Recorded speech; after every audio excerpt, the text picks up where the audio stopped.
Hey Pioneers, Miss Ham here. I just wanted to spend a couple of minutes with you guys this afternoon talking to you about the wonderful things that you guys have been doing this week, as well as showcasing for you what e-learning is going to look like next week for you. And so just so that you guys know, I am on your GRIT digital pathway, and remember that GRIT stands for Get Real with Informational Text. This pathway is available to you through Google Classroom through the topic that is titled GRIT, and this is going to be the home base for all of the information that you will need to access. So on our home page, you've got your general information. If you watch the video of the updates for next week, please remember that direct office hours for all of your content areas will be held from 10 to 11 a.m. Monday through Thursday. So what that looks like, if you have me for Core 1, you are going to meet with me on Monday from 10 to 11 a.m. If you are in my Core 2, you're going to meet with me from Tuesday to 10 to 11 a.m. So on and so forth. In addition, if you guys have like specific questions and you guys want to pop into office hours, I will be available and live to join you from 10 to 12 p.m. on Tuesday, which will be following that Core 2 direct conference hour. In addition, if you guys do need that one-on-one conference, don't forget that you can access that link here, and that will take you directly to the Google form. If you guys scroll down, here's the information for each week. So here's the video for e-learning for week 1. Here's what you should be doing, and then here's a link to the week 1 learning. Okay, and then the same thing for week 2. As soon as I finish this video, I will go in and upload that there so that you guys also have access to that.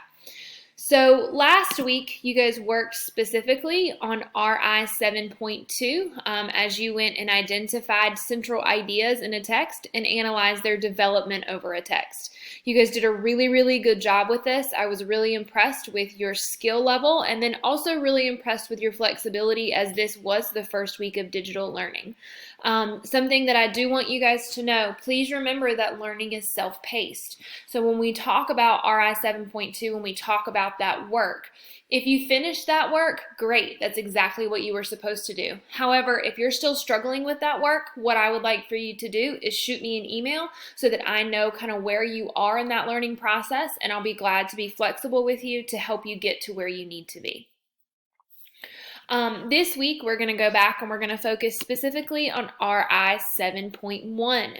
RI 7.1 says, I can cite several pieces of text evidence to support analysis of what an informational text says and inferences drawn from the text. So essentially what you guys are going to be doing is you're looking for text evidence to support a claim. Now this makes a connection back to the work that we did when we did the collaboration with social studies, as you guys wrote about your opinion about Columbus Day, and we wrote the argumentative letter that was sent out to our leaders. So as you guys are thinking about that, what pieces of text evidence can you use to support your claim? Now, as you guys are working through the pathway, the first thing that you need to do is self-assess, okay? If you go in and you rate yourself at a level 1 or a 2, okay, you're saying, hey, Ms. Ham, I pretty much have it, but I'm really making some major errors. I don't think at this point that I could think at a higher level and that I could apply that learning. I don't even want you to take the pretest. Instead, I would like for you to go ahead and begin reviewing the steps to success and practicing this resource. Now, if you rate yourself at a level 3 to 4, what I need you guys to do is I want you guys to go ahead and take the pretest. The pretest is here, and then the resource, The Dangers of Black Mold, the article is linked here. You're going to use that to take your pretest, okay, and then you are going to be looking from an email from me to tell you, yes, you are ready for that 3-4 learning, or no, you need to take just a step back, and let's look at digging deeper into that standard before we move on.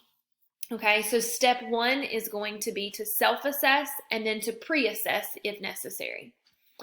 Now, these resources are available to everyone.